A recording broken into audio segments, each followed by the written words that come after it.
حبه جنة أنا عشت فيها، قربه فرحة حلمت بيها، ده اللي بيه أحلى عمري، ده اللي أنا هديله عمري. يا ليالي بستنى له مهما قلت له اتحكاله، مستحيل اوصف جماله، رقة الدنيا في عيون قلبي كان الله في عون.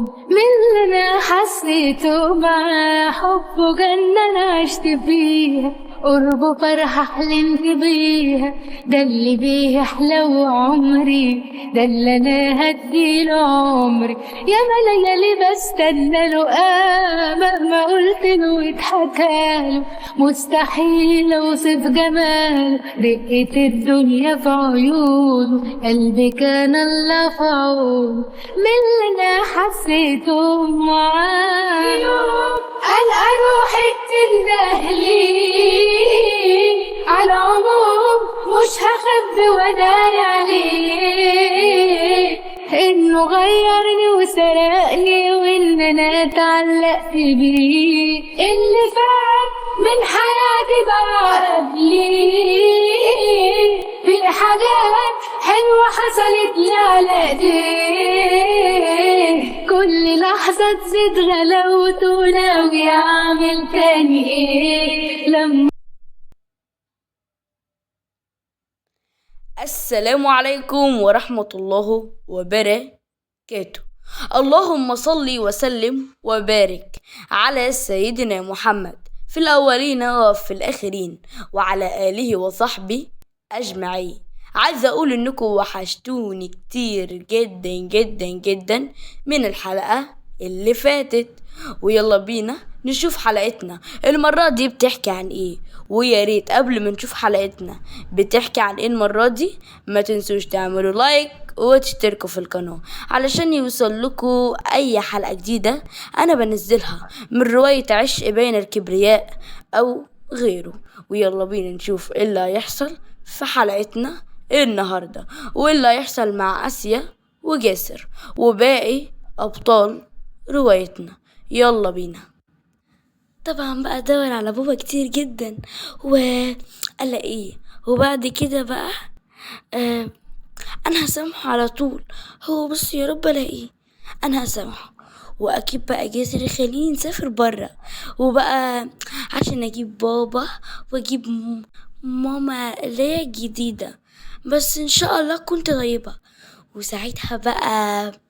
ساعتها اخلي في بيبي صغنطوط خالص واقعد العب معاه كتير ونتفرج على التلفزيون انا وجاسر والبيبي الصغنطوط، وبقى وميرات بابا الجديدة دي، وبقى نعمل حاجات كتير. آسيا بدأت إن هي تحس إن هي تتنطط من فرحتها.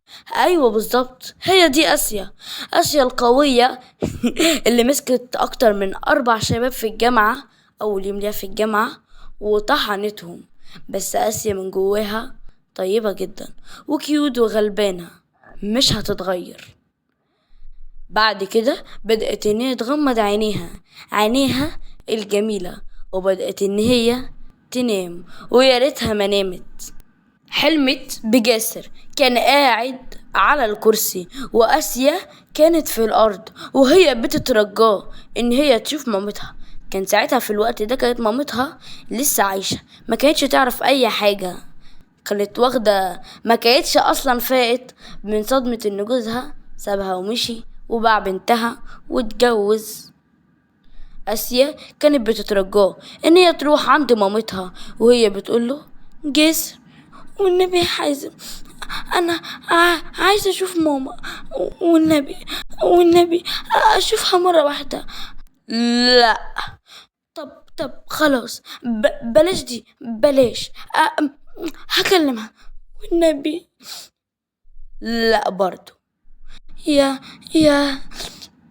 حازم، والنبي يا حازم نفسي اشوف ماما او اسمع صوتها او اكلمها. طب بابا ما تعرفش حاجة عنه والنبي يا حازم بدأ اللي هو ينزل لمستواها وهو بيقول لها آسيا سبق وقلتلك ان مفيش حاجة اسمها بابا وماما، اخويا، اختي، عيلتي، عمتي، انتي بتاعتي انا وبس. اسيا تعبت من كتر اللي هو فيه. وبعدين احمدي ربنا اني مخليكي تطلعي من برا البدروم. بدأ ان هو يقوم ويقعد. هنا اسيا كانت بتعيط جامد جدا، وبدأت ان هي تكمل ترجي فيه وما استسلمتش. هو اتعصب جامد جدا ومسك فازة جميلة جدا رماها في وشها. آسيا كانت مصدومة وبدأت إن هي تحط إيديها على مكان الجرح، وهي بتتمنى إن ما ينزلش من الجرح ده أي حاجة، لأنها عارفة إن لو نزلت إيه اللي هيحصل لها كويس جدا. ولسه هتحط إيديها، لكن كان هو مسك ايديها وبعد كده حط ايديه مكان الدم. اسيا بدأت ان هي تصرخ اكتر. بعد كده بدأ ان هو يشدها ونزل بيها على البدروم اللي محدش يعرف مكانه، واللي بيعرف مكانه بيموت. وخدها على البدروم وعمل اللي بيعمله كل مرة كان بيعملها بطريقة أبشع وأقذر من المرة اللي قبليها. آسيا كانت بتصرخ وتبكي، وما كانش فيه صوت مسموع في البادروم غير صوت شرقات آسيا بعد ما هو خلص اللي هو بيعمله.